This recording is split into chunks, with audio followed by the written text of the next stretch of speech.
Good afternoon, folks, and welcome to Leo Talks. As I've advertised and publicized and made known, I'm going to invite on interesting people to come and tell their story. There's a lot of people who are doing a lot of interesting things to make this world a better place. And so I'm going to invite various ones to come forward and we're going to post them here. And today, I'm very fortunate to have as a guest Sue Woollard. Now, Sue comes to us with a lot of experience and around the matter of meditation and centering prayer. So, welcome, Sue. Thank you. Nice to have you here. You and I can have a chat. Before we get into talking about centering prayer, Sue, could you give me a little history about yourself? I know that you've had a spiritual journey, which makes you into what I call a wise woman in the area of spirituality and other areas as well. So, could you tell us a little about your background or experiences which brought you to becoming a spiritual prayer yourself, centering prayer, and how you've continued to teach courses on this? I guess about 47 years ago, I was in Nepal, had a very rich experience, which as a result, I went down to Rishikesh, India, and learned transcendental meditation. And very soon after, became a teacher. I was 25 at the time. And practiced and was a teacher for 30 years of transcendental meditation. But at around the 25-year mark, I felt, I felt I was missing something. And what it was a personal relationship with Jesus. And so I researched different forms of Christian meditation, the centering prayer, by Thomas Keating, which we're going to be talking about a little bit more. And tried it. I also looked into John Main's Christian meditation, Mm-hmm. and which uses a mantra, and they use a word which is almost the last word in Revelation in the Bible, and it's called Maranatha. So it's a mantra meditation, and tried that. And the third one was the Jesus Prayer, which is part of the Eastern Church. When the church separated to Eastern and Right. Western, the Eastern kept the Jesus prayer, that form of interior prayer or meditation, but the Roman Church did not. The Western Church did not. And I tried those three and decided on centering prayer, and have been practicing for about 16 years now, and became a teacher of centering prayer as well. Well, Um, and I feel that I was incredibly blessed at a young age, at the age of 25, with a passion to teach meditation. And for 30 years, it was transcendental meditation. And for the past 16, it's been centering prayer. And I find it such a wonderful gift. Because as you know, if a person is working within their gifts, when they are doing whatever their passion is, it's not work, it's a pure joy. And for me, the past 47 years, that's what it is, pure joy, to help people embark on uh, an interior journey through meditation, through TM, and now centering prayer. before we get really into centering prayer, I'd like you to tell us also, you mentioned one other time to me that you walked the El Camino. Tell us about that because I think that made an impact on your life. I first heard about the Camino probably 22 years before I actually went on it. I was ironing in our family room on a Sunday afternoon and put the TV on just for company. The children were with Mark, and there was a documentary, which I found out later was on the Camino de Santiago, and Mm. which is an ancient pilgrimage route people have walked it for about 1,300 years. It's in Spain, and the end is where St. James, the apostle, is buried. And I became enthralled, and so read every book I possibly could on the Camino. There wasn't very much available in the early 90s, but it was quite a journey. And it wasn't until about 22 years after that that the children were grown up and on their own. And I decided I was going to retire from World Vision. I was working at World Vision Canada, and went on the Camino for the first time. And people who go on the Camino, you're asked many times every day, what is your reason for Right. walking the Camino? And there are a Hmm. lot of people who don't do it for spiritual reasons, who just do it for Right. health or whatever, seeing this countryside. But for me, it was definitely a Camino of faith. And on that first Camino, I did it 3 times. On that first Camino, it was to ask for God's guidance in what I should do in retirement, because I had just retired. And so Hmm. that was quite a transforming experience, that first one. Very Christ focused. Met a lot of absolutely wonderful people, but it was an interior journey. And if anybody wants to do the Camino, I highly recommend that they be intentional when they Hmm. walk it. Mr. Avery, do you know why you're walking the way? I suppose I'm doing it for Daniel. You walk the way for yourself, only for yourself. Well, then I guess I don't have a clue, Captain. Mr. Avery, I have also lost a child. I wish you a buen camino. Enjoy your pilgrimage. Both of you. And for me, the intention was to have it as a spiritual pilgrimage, which it ended up being at first, and then I did it twice after. You talked earlier, Sue, about an interior journey. What's the connection between walking the El Camino and your interior journey? Can you make a connection between those two? Oh, yes, yeah. So I was already a woman of faith, and I had done a lot of reading on the Camino, and knew that people who walk it with the intention of spiritual development, spiritual growth, interior growth, when your radar are up for that, then what happens is I found that people were brought into my life on the Camino. It's called a Camino family, who were instrumental in allowing me to make it a spiritual interior journey. Mhm. Just like meditation itself is an interior journey, this is an outward manifestation of an interior journey. And on my second Camino in 2014, I met a woman from Australia, and we stayed in albergues, which are like hostels. She was quite interested when I would, at the end of the day, sit on my bed and close my eyes and meditate. And first thing in the morning, I'd sit on my bed and close my eyes and meditate. And as we moved farther west, she'd say, "Well, what were you doing when you were sitting on your bed? I noticed that you're doing something in the morning, the afternoon." And I said, "Yes, I practice centering prayer."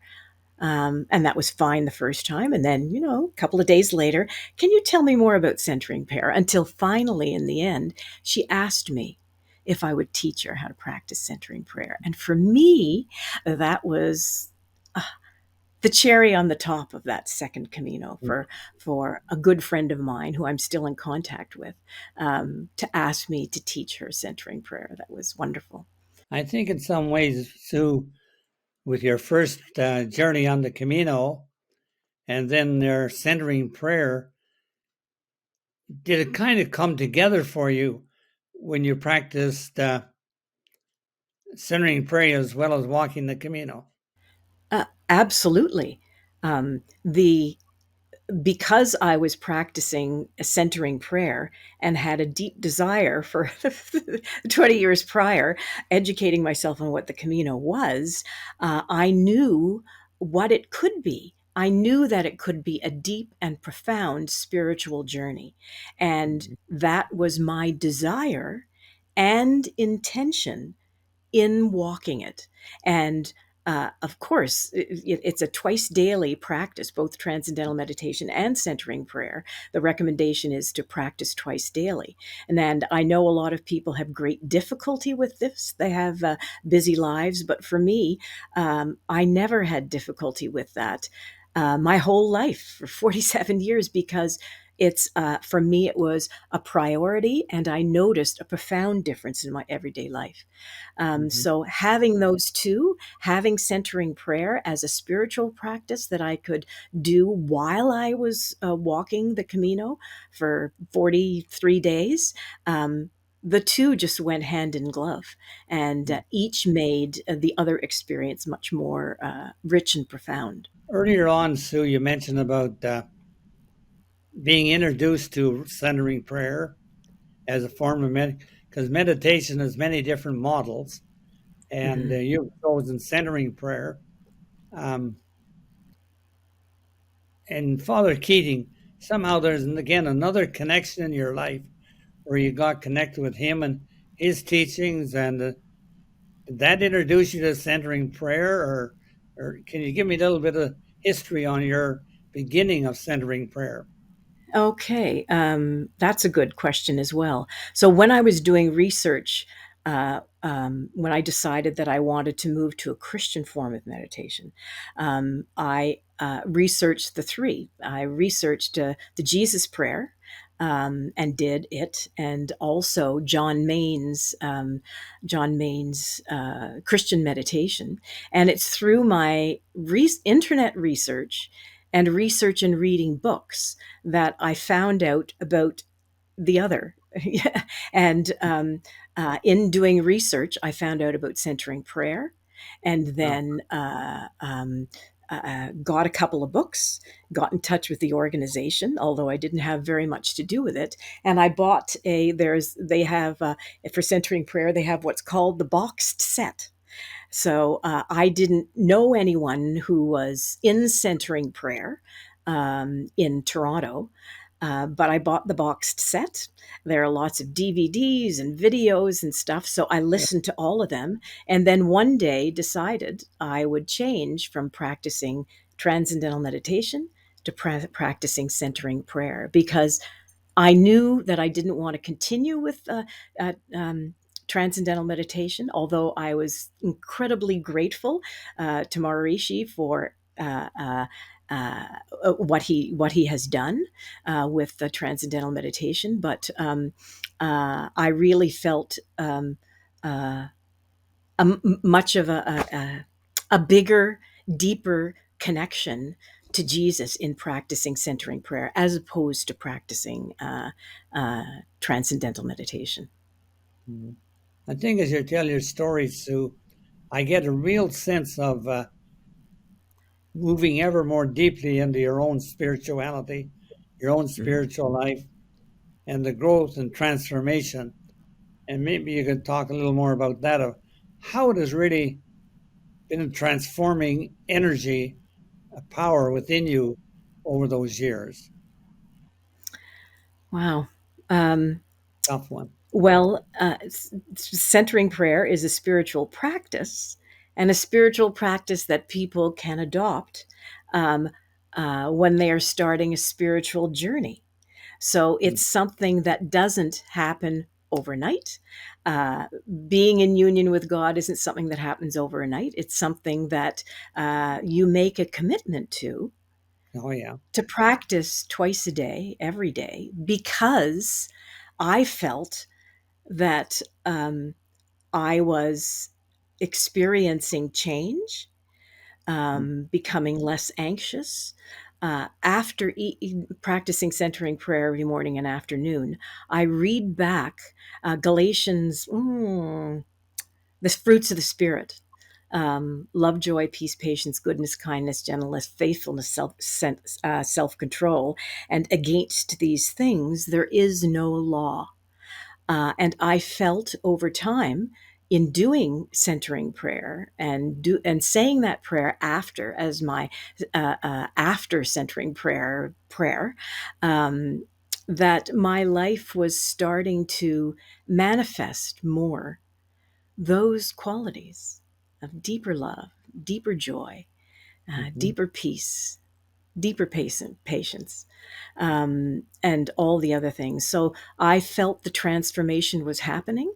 And in teaching centering prayer, there was great appreciation of people learning centering prayer through Thomas Keating, because he has videos and I facilitate. But uh, I feel that I'm not a great teacher. I'm not a great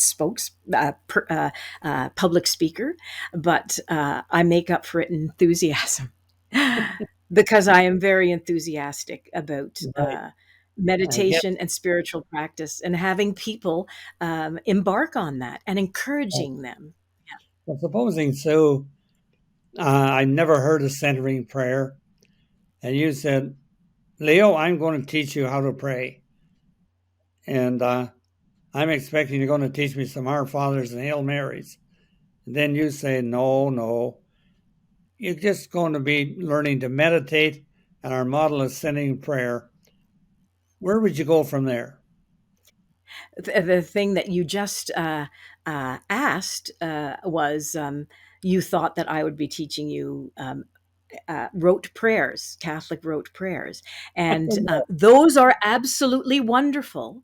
that's right. And centering prayer is never um, will take the place of those things. So, whatever routines you have, whatever your prayer life currently is, you can keep all of that and continue with that if it enriches you.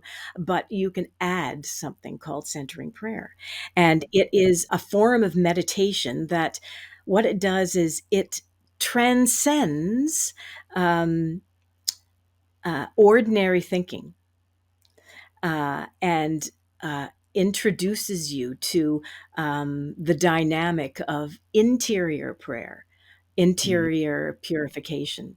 So, for a lot of people, they are not aware of the spiritual level of their being. And that is what people encounter in practicing centering prayer. Um, I find that the church in general, Christian church in general, is not bearing witness to its mystical roots because uh, there is there seems to be missing in a lot of churches a deeper dimension of prayer, a much deeper personal relationship with Jesus that can come with practicing a spiritual practice twice a day. And so you asked about centering prayer, and I'm going to talk. I'm not going to teach you centering prayer, but what I will do is go over the guidelines. So the first is choose a sacred word as the symbol of your intention to consent to God's presence and action within. So we use a word, what's called a sacred word. And it isn't one that's given to you, it's one that you choose. And there are all different kinds of sacred words. And the word itself doesn't matter. It's a word that is used that has impact for you. So it might be Jesus, it might be God, it might be truth, it might be love, it might be blessing, it might be breath of God. Usually it's just one to two one more. syllables. Part of learning centering prayer is deciding on your sacred word. The second is sitting comfortably and with your eyes closed. Settle briefly and silently introduce the sacred word that you've chosen as a symbol of your consent to God's presence and action within. And you'll notice that the first two guidelines, the last bunch of words, are all the same. Uh, um, and those are consent to God's presence and action within. And that's repeated. Thomas Keating decided to repeat that in the guidelines because he wants people who learn centering prayer to realize that God is already present within us, Mhm. and he loves us so much that there will be action or activity or transformation starting almost from the first meditation. Right. So those two things where God is present within us, and because He is present within us, and we are starting a new form of spiritual practice, that there will be stuff will start to happen, good stuff in your life, not only during the meditation, but also outside of meditation in our everyday life. The third guideline says, when engaged with your thoughts, and thoughts include anything that happens during meditation. Thoughts include body sensations, feelings, images, reflections, anything that goes through your mind or happens in your body with us during centering prayer. So when engaged with your thoughts, return ever so gently to the sacred word, because that sacred word is what you come back to whenever your thoughts are moved away. And in the beginning, it might seem as if you're going back to it all the time. And that probably is the case until your mind and body get used to being a centering prayer meditator. And then you will spend less time saying your sacred word and enjoying the stillness and quiet of centering prayer. And at the end of the prayer period, remain in silence with eyes closed for a couple of minutes. That's the fourth guideline, and that's important because just because you stop saying your sacred word inside, it doesn't mean that the transformation, the changes that are going on, the action that's mentioned in guidelines 1 and 2 will stop immediately. So we don't open our eyes as soon as we've stopped saying our sacred word inside. What we do is sit there quietly for 2 minutes without saying the sacred word. And that transition period between the silence of centering prayer and whatever we're going to do afterwards, prepare dinner, go to school, university, be a mom, a dad, go to work, what that does is it allows the transition from the silence of meditation to whatever you do during the day to be profound. And whatever kind of healing or action was going on the moment you stopped saying your sacred word will be able to be released before you open your eyes and go about your day. So another important thing about centering prayer is that we bookend the practice of meditation with a beginning prayer and an ending prayer. It can be as simple as, Lord, be with me while I practice centering prayer today. And the ending prayer could be a glory be. It could be the Our Father. It could be some scripture that you've memorized. But we start and end with a prayer. With a prayer. I So think when it's simple. You can see it's very simple guidelines, but um, it's really good to learn centering prayer from what's called a commissioned presenter or a teacher of centering prayer.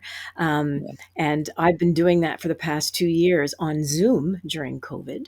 And it's been extremely successful because you can gather people not only from one church, or you can gather people from lots of different places. And one or two people who hear about it, everybody can come together. And in a community to learn centering prayer, and learning centering prayer is a commitment of one evening a week for 5 weeks. It's usually a Thursday that I offer it, and it's from 7 until 9 roughly. And what happens is during those 5 weeks a community is formed. And community is really important in order for people to be supported and continue practicing centering prayer. And I offer once weekly meeting where we practice centering prayer. We also have a video or by Thomas Keating or sometimes Richard Rohr, and we have a discussion about it. So it's a way of touching base, and people enjoy it. Yeah. I think too myself, so many long years ago, I got introduced to meditation. John Main was my starter, and after that, Father Keating. and centering prayer, and distractions. You mean the mind goes all over the place in the beginning, but and also I would find in the evening particularly, I wanted to read a book or watch TV. I had to struggle to go to take that 20 minutes. But to see how things can change, now I can't wait. First thing in the morning, I go for an hour, and in the evening, right after supper, for an hour. And I want to go. I find a desire. There's that desire. There's an attraction that calls me to spend silent time, be still. And I follow that scripture, be still and know that I am God. And Mm-hmm. and that whole sense. So for me, it's been a growth kind of a thing, Sue. And I certainly think that it certainly is a powerful form of prayer, powerful form of prayer. And Yes. okay, is there anything else you want to say before we ask you about your upcoming courses? Oh, well, the spiritual journey in general doesn't require us to go anywhere, because God is already with us and within us. So you can practice centering prayer anywhere. Anywhere you can sit down, close your eyes. It could be I'm in our prayer room in our basement right now, but it could be right in the middle of a train station or on an airplane or wherever. Just close your eyes, and people will simply think that you're catching a couple of winks, when really what you're doing is entering into the silence. And silence is God's first language. And as the quote goes, all the rest is a very bad translation. So learning to spend time in silence, in a method of meditation that goes beyond the thinking mind, which is always working, into that silence, is a wonderful thing. Um, yeah. Yeah, So I think Father Keating refers to God as the divine physician or the divine healer. And what happens in centering prayer is, um, with time, with every meditation, the wounds that we've accumulated over a lifetime begin to be healed. And yeah, I'm just going to touch for a second on the false self. Our false self is the way we think of ourselves, which is not correct in the eyes of God. And what we're doing in centering prayer is, over time, dismantling the false self, so that our true self, which is that we were made in the image and likeness of God to be pure reflections of Him in our everyday life, that transformation begins to manifest itself in our everyday lives. And not only we can notice it, but other people do as well. And when you first started centering prayer, or the other form of meditation, John Main's, people may have said to you, my goodness, there seems to be a change in you. What has happened? What has happened since I saw you last? And when new meditators think about it, they realize that maybe it is this centering prayer, this form of interior prayer or meditation that I began maybe 2 or 3 months ago, that's making a difference in how I come across to people, maybe more relaxed, more open, more kind, more loving, all those fruits of the Spirit, all of those aspects of God that we immerse ourselves in when we practice centering prayer. So it's a very easy form of um, meditation and prayer, and I feel privileged to be um, somebody who's passionate about teaching other people. Mm. I can tell you're passionate about it, Sue. Thank God you are. And that's truly your gift. And like I say, everything you said is helping me as I continue in centering prayer. As, and as you said earlier, I still haven't dropped my Our Fathers and Hail Marys, and Mhm. Good. other kind of prayers as well. And But that one about being still and know that I am God, and I really felt in my life that centering prayer really helped me to put that biblical quotation, to put it into practice. And so Mm. it has certainly been a part of my life for many, many years. Now, Hmm. as far as the transformation is concerned, Sue, I'm not sure how much I've been transformed, though. That's something I can't measure on my own, Sue. But anyway, I don't. It certainly has been a, for me anyway. That's where I get a lot of my inspirations is during centering prayer time. And Hmm. I'm wondering, as we close off today, do you have some courses coming up on centering prayer in the fall? And if Okay. so, how would people get in touch with you? Yes, I tend to teach centering prayer, give about 4 courses a year, and there will be one coming up in the fall. But Mark is going to be putting my email on the bottom of the screen.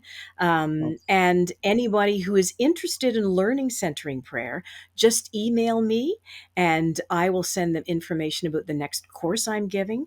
And the commitment is, as I said, an introductory talk one Thursday and for about 2 hours, and the next 4 Thursdays, so it's a total of 5 Thursday evenings, and you will be a self-sufficient centering prayer meditator. Email me, I'll chat with them, send them all the relevant information, and mhm. put them on a list. And next time I teach, they'll get an Right. email.